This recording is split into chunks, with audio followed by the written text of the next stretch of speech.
अध्याय दूसरा।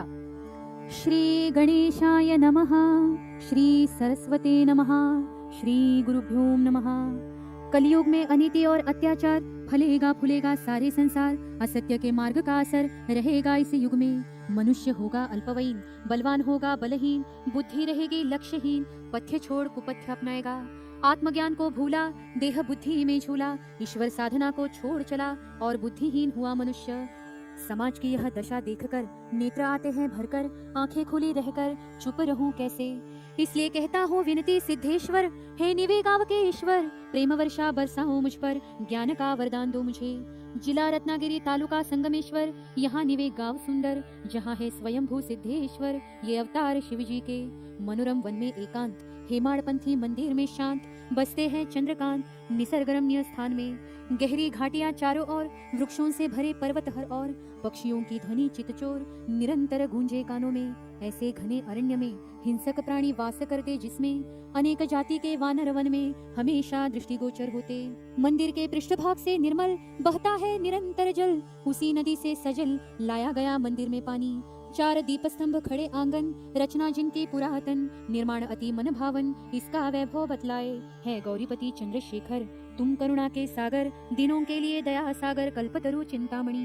आपकी है लीला महान, शक्ति करे मुझे प्रदान। भ्रमित है जो मनुष्य जन, सुपथ्य दिखला सकूं। कथा एक ब्रह्म पुराण की, कंडू नामक ऋषि की, जो थे महान भागवत योगी हुए प्राचीन काल में। ऐसे तपस्वी ऋषि की कहानी वेद व्यास द्वारा जानी। ब्रह्म पुराण की वाणी सुनिए ध्यान से। सुज्जी से कहे वेद व्यास, पुरुषोत्तम स्थान है यह खास, पुरुषार्थ प्राप्ति का करने प्रयास अति उत्तम है। यह क्षेत्र है गौतमी नदी तट पर, यहाँ बसे पुरुषोत्तम ईश्वर। भूमि और वैकुंठ में सत्वर, प्रसिद्ध है यह तीर्थ स्थान। इसी गौतमी नदी किनारे कंडू ऋषि निवास करे, जीवन अपना व्यतीत करे केवल ईश्वर आराधना में। निरंतर ईश्वर साधना, धार्मिक विचार धारणा, पुरुषोत्तम के कृपा करना सिद्धि प्राप्त की। देखकर तपस्या ऋषि की बड़ी समस्या इंद्र की, इंद्रपद छीन जाने की चिंता सताने लगी। सभी देव सोचे उपाय, तपस्या भंग कैसे की जाए ताकि सामर्थ्य कम हो जाए इस ऋषि का। इंद्र ने लगाई युक्ति, प्रमलोना अप्सरा की नियुक्ति, भंग करने ऋषि की भक्ति, भेजा गौतमी किनारे। इंद्र की आज्ञा पाकर अप्सराई नदी तट पर, उसका सुमधुर गायन सुनकर परिसर मोहित हुआ। पशु पक्षी मुग्ध हुए मन से, लता वृक्ष झूमे गायन से, कानन के सभी जीव उससे बावरे हुए। कंडू ऋषि भी हुए मोहित सुनकर अप्सरा का गीत। कामदेव ने किया प्रभावित उस ऋषि महात्मा को। कामदेव के प्रभाव में आकर निकट अप्सरा के जाकर मीठी बातें उससे बनाकर ले गए आश्रम। कंडू थे महान योगी, जिन्होंने सारी माया त्यागी, अप्सरा से निकटता साधी और कामातुर हुए।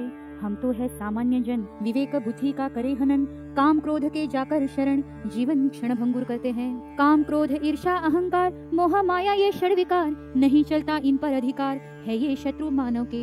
इन शत्रुओं पर विजय पाने, मन बुद्धि को प्रबल बनाने, केवल एक ही उपाय जाने, वो है अध्यात्म। इसलिए संतों ने सुझाया, अध्यात्म का बोध कराया, अध्यात्म ही करे सफाया मन के विकारों का। अध्यात्म बोध ऐसा करे, मन को विवेक के बस में धरे, वैराग्य रूपी ज्वालाओं को करे संत प्रज्वलित। इन ज्वालाओं के ताप से सोना पिघले इस आग से, उसे शुद्ध करना हर दाग से आसान हो सुनार को। संतों का कार्य सुनार समान, हमें देते ज्ञान का दान, मुक्ति का मार्ग दिखाते महान, ये ध्यान रखिए। चले ब्रह्म पुराण की ओर, कंडू ऋषि ने किया अपराध घोर, लेकर गए आश्रम की ओर प्रमलोना अप्सरा को। उसी दिन और उस घड़ी दिनचर्या ऋषि की बिगड़ी, पीछा करता रह हर घड़ी रहता इर्द गिर्द। सिर्फ ये मेरी कैसे होगी, इसी विचार में डूबे योगी, अध्यात्म और उपासना त्यागी, फिर कैसी होगी तपश्चर्या। इंद्र को मिली सफलता, उद्देश्य भी लगा पूर्ण होता, आरंभ हुई व्याकुलता अप्सरा को स्वर्ग जाने की। पर उचित समय देखकर, क्योंकि मन में था डर, कभी शापित न करे ऋषिवर क्रोधित होकर। एक दिन कंडू चले नदी तट पर, अप्सरा पूछे कहाँ चले ऋषिवर, ध्यान साधना निपटा कर आता हूँ अभी। अप्सरा कहे हे ऋषिवर, मेरी माया में फंसकर, पुण्य संचय तुम्हें त्याग कर कब का चला गया। अप्सरा कहे हे ऋषिवर, मेरी माया में फंसकर, पुण्य संचय तुम्हें त्याग कर कब का चला गया। आपने त्यागी नित्य भक्ति, जागृत हुई काम शक्ति, तप सामर्थ्य और विरक्ति, रहे सिर्फ नाम के। उसके कहने का मर्म जानकर जीवन लगा मरण से दुभर, पश्चाताप से दग्ध होकर क्रोधायमान हुए। क्रोध से थरथर लगा कांपने, लौट जा स्वर्ग लोक को अपने, अभी भी शाप नहीं दिया हमने, हे कल मुही अप्सरा। प्रमलोना भयभीत होकर तुरंत गई विदा लेकर, आश्रम का परिसर छोड़कर स्वर्गलोक को। जब बीते 3-4 प्रहर होने लगा तब मन स्थिर, शर्म आने लगी स्वयं पर अपने कुकर्म से। हाय रे अभागे, ये क्या हुआ? सकल आयुष्य उद्ध्वस्त हुआ, सिद्धि सामर्थ्य का नाश हुआ मेरी मूर्खता से। धिक्कार हो मुझ पर, 4 पैरों का पशु बेहतर मुझ जैसी मूर्खता कर काम के वश में न आए। कैसे दिखाओ मुख में विधाता, तपसिद्धि के आप हो दाता, मैंने की है ऐसी मूर्खता क्या आपसे कहूँ। पश्चाताप की आग में जलकर मन ही मन दुखी होकर कैसे मांगे शरण जाकर भगवान से डरने लगा। उसके मन का भाव देखकर पुरुषोत्तम ने प्रकट होकर बोध किया ऋषि को सुंदर, वो सुनिए यहाँ। हे मनुष्य, यह देह क्षण भंगुर, हाड़ मांस से बना घर, अष्टधा प्रकृति इसके भीतर, ऐसी है रचना इसकी। इस शरीर का मूल पहचानो, ऐसा नहीं कोई अमंगल जानो, राजस्वला की गंदगी से मानो होता है जन्म इसका। ऊपर से दिखता है सुंदर, नरक का भंडार अंदर, जैसे कभी नरक कुंड के द्वार खोलना नहीं चाहिए। शुद्ध होता कुंड स्वच्छ करने से, शरीर स्वच्छ न होता धोने से, दुर्गंध आती इस देह से, तब शुद्धता कैसी। अस्थि पंजर से बना, शिरा नाड़ी से बुना, चर्बी मांस से सना हर तरफ, नरक कुंड भरा अंदर बाहर सारा, मूत्राशय मूत्र से भरा दुर्गंध युक्त। जंतु कीट आंतड़िया उदर में, गंदगी करती अंदर में, चमड़ी लटकती अधर में घृणास्पद, आंखों में कीचड़ रहे, नाक से गंदगी बहे, हर सुबह गिरता रहे मुख से मल, पलगम थूक और लार, पित्त जैसी गंदगी अपार, उसे कहता मुख कमल संसार चंद्रमा जैसा। मलमूत्र उल्टी और पित्त, नाक मुंह से निकले कीट, इन सब से घिरा है चित्त हुआ निष्क्रिय। है इतनी कुरूपता मुख में, मल भरा पड़ा उदर में, पर ये दिखाई न दे प्रत्यक्ष में श्रोताओं। मुख से करता अन्न ग्रहण, अंदर होता मल और वमन, गंगा जल भी करे प्राशन, बनाए उसे लघु शंका। मलमूत्र और वमन यही है देह का जीवन, इसी से देह बढ़ता मनुष्य जन, इसमें शंका नहीं। जीव ऐसे कारागृह में पड़कर, जिए इसमें फंसकर, माया षड विकारों ने दुर्धर ग्रसित किया। नरदेह अपवित्र होते हुए भी परमार्थ हुआ उससे जरा भी, कीमती होगा सोने से भी इतना है महान। परमार्थ करे जन्म सार्थक, परमार्थ ही संसार तारक, परमार्थ ही दिखाए परलोक इस नरदेह को। अनेक जन्मों का पुण्य साथ हो, तभी परमार्थ साध्य हो, मानव ईश्वर से बाध्य हो, यही परमार्थ का लक्षण। परमार्थी को सुख प्राप्त सभी, परमार्थी नहीं वो सुखी नहीं कभी, परमार्थ की समानता कभी कोई न कर सके। जिसने परमार्थ अपनाया, अपने जन्म का सार्थक किया, परमात्मा के ऋण से किया मुक्त नरदेह को। सभ्य को परमार्थ करना चाहिए, नरदेह सार्थक होना चाहिए, पूर्वजों का उद्धार करना चाहिए ईश्वर भक्ति द्वारा। नरदेह रूपी रथ से अनेक चले भक्ति पथ से, सद्गुरु के सारथ्य से आत्मोद्धार करे। पशु देह से नहीं मिले मुक्ति, कहते वेद पुराण श्रुति, इसीलिए नरदेह प्राप्ति आवश्यक है। यह नरदेह है अति श्रेष्ठ, सभी देहों में सर्वश्रेष्ठ, इसके द्वारा टले अरिष्ट यम यातना के। नरदेह है स्वाधीन, सहसा होता नहीं पराधीन, विवेक बुद्धि और मन होने चाहिए सशक्त। इस परमार्थ के लिए तूने रिश्ते नाते दूर किए, एक परस्त्री के लिए तप साधना छोड़ी। जो हुआ उसे बिसारो, व्यर्थ चिंता ना करो, पुनः परमार्थ मार्ग धरो, धीरे धीरे सब कुशल होगा। व्यापकता ना गवाओ, पराधीनता ना पाओ, असफल जीवन का बोझ न बढ़ाओ। ईश्वर पर गया समय आना नहीं, सत्वगुण गवाना नहीं, ईश्वर बिना रहना नहीं चाहिए मनुष्य को। मेरा है तुम्हें आशीर्वाद, पुनः आरंभ करो भक्तिवाद, यशस्वी होगे निर्विवाद, नाम ऊंचा करोगे। ऐसा आशीर्वाद देकर पुरुषोत्तम गए अंतर्धान होकर, भगवान विष्णु के बोल सुनकर कंडू मुनि शांत हुए। आगे कठोर तपस्या कर, देह भाव छोड़कर, मोक्ष पद को प्राप्त कर धन्य हुए कंडू मुनि। यह प्रसंग आत्मसात कीजिए, बोध इससे लीजिए, बड़े बड़े विद्वान व्यर्थ हुए काम वासना से। शास्त्रों का है वचन, परस्त्री को माता जान, आत्मघात के समान है उससे एकांतवास। जैसे मक्खन और अग्नि एक साथ नहीं चाहिए रखनी, क्योंकि पिघला दे अग्नि मक्खन को। सीता हरण पश्चात वन में भेंट हुई हनुमान रघुनंदन में, सीता खोजने का कार्य उन्होंने सौंपा हनुमान जी को।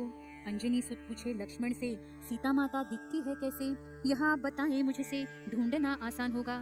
न पूछो मुझसे कहे लक्ष्मण, मुझे स्मरण केवल चरण, मुख कमल का कभी न दर्शन किया उस माता के। आदर्श रखिए लक्ष्मण सा, फिर चिंता का कारण कैसा, कभी एकांतवास हुआ ऐसा, तब भी व्यथित ना होगे। परस्त्री मानिए विष के समान, वरना उभरेगा मन में काम, दुष्कर्म होगा अंजाम, फिर पश्चाताप नहीं उपयोगी। जो ना पा सके काम पर विजय, अवश्य पढ़े यह अध्याय, करने मानसिक स्वाध्याय, यह प्रसंग है परिपूर्ण। श्रोताओं चले गौतमी तट जहाँ, दक्षिण तट भवनापुर वहाँ, कौशिक नाम ब्राह्मण यहाँ वास करता। ब्राह्मण था सज्जन, वेद शास्त्री धर्मपरायण, गौतम में था प्राण, इकलौता पुत्र होने से ब्राह्मण कुल में जन्म हुआ, फिर भी सुसंस्कारी ना हुआ। असत्य के मार्ग को किया स्वीकार उसने। उसी नगरी वैश्य जाति का एक परम मित्र उसका, सुसंस्कारित सत्य स्वभाव का, नाम उसका मणिकुंडल। मणिकुंडल था धनवान, गौतम ब्राह्मण धनहीन, न रहते एक दूजे बिन, विषम जाति के होकर भी। गौतम न जाने मूल्य मैत्री का, सोचा लाभ लूं मित्र का, करके विश्वासघात उसका धन अर्जित करूं। गौतम करे मणिकुंडल को उपदेश, अधिक धन प्राप्ति के उद्देश्य, जाएंगे दोनों दूरदेश, स्वकमाई करेंगे। पिता द्वारा संचित धन पर जीते हैं जो नर, उनका पुरुषार्थ कैसे कर बड़ा होगा। जन्मा हुआ प्रत्येक जन, कमाए स्वकष्ट से धन, वही सच्चा पुरुष जान मित्र मणिकुंडल। गौतम के बोल लगे मन पर, पिता से थोड़ा धन लेकर मणिकुंडल गौतम मिलकर गए दूरदेश को। जैसे जैसे यात्रा करे गौतम मन में विचार करे, इसका धन कैसे हासिल करे, कुछ उपाय करना होगा। शर्त लगी मित्रों में, अधर्म का है बोलबाला जग में, सत्यता नहीं इस युग में। गौतम कहे मणिकुंडल से, मणिकुंडल कहे ये असत्य है, अंत में ही सत्य ही जय है। गौतम कहे अन्यों से भी पूछते हैं, हारे तो सारा धन मेरा। मणिकुंडल ने लिया मान, पूछने लगे दोनों जन, करने लगे सभी यही कथन, सत्य के दिन ना रहे। मणिकुंडल को पराजित किया, गौतम ने सारा धन लिया, ना सत्य का त्याग किया फिर भी उस वैश्य ने। गौतम अब धनवान हुआ, मणिकुंडल दरिद्र हुआ, पर ना सत्य से दूर हुआ, इतना होने पर भी। इतना ही नहीं, हाथ काटे निर्दयता से, गौतम पूछे अब भी मित्रता है मुझसे। मणिकुंडल कहे उससे, मित्रत्व में शत्रुत्व नहीं होता, तू हरेगा भी मेरे प्राण, सत्य न त्यागूंगा रहे ध्यान, असत्य है पाप की खान, याद रखो मित्र। यह सुन अधिक क्रोध में आकर उसकी दोनों आंखें फोड़कर अंधमित्र को वही छोड़कर भाग गया गौतम। मणिकुंडल कहे ईश्वर से, क्या पाप हुआ मुझसे, नहीं चला कभी असत्य मार्ग से, क्यों ये सजा मिली। उसका दुख देखकर योगेश्वर आए दौड़कर, विभीषण वैद्य के रूप में आकर किया पूर्ववत उसे। मणिकुंडल पहुंचा एक नगर, पाया वहां समाचार, नेत्रहीन राजकन्या का उपचार करना था दृष्टि देकर। जो करेगा यह दुर्गम काज, राजा देगा संपूर्ण राज्य, पुत्री के वर का ताज पहनाएगा अपने हाथों।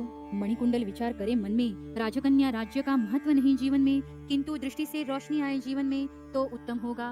विभीषण ने थी जो बताई औषधि उन्हें स्मरण आई, तुरंत जाकर लाई राजकन्या के लिए। बताई हुई औषधि लाकर उसका रस नेत्रों में डालकर, राजकन्या दृष्टि पाकर प्रसन्न हुई इलाज से। राजा हुआ प्रसन्न, मणिकुंडल से किया प्रश्न, तुम्हारे माता पिता कौन, नाम क्या तुम्हारा। मणिकुंडल ने कही आप बीती घटना जीवन में दुर्गम अति, प्रसन्नता से राजा ने सौंपी कन्या एवं राज्य। राजा कहे यह सत्य की जय, अधर्म का नहीं इसे भय, असत्य से गर पाओ विजय, नहीं रहेगा चिरकाल। यह कथा ब्रह्म पुराण की, वाणी स्वयं वेद व्यास की, इस पर आवश्यकता है विचार की, तब समझ पाओगे।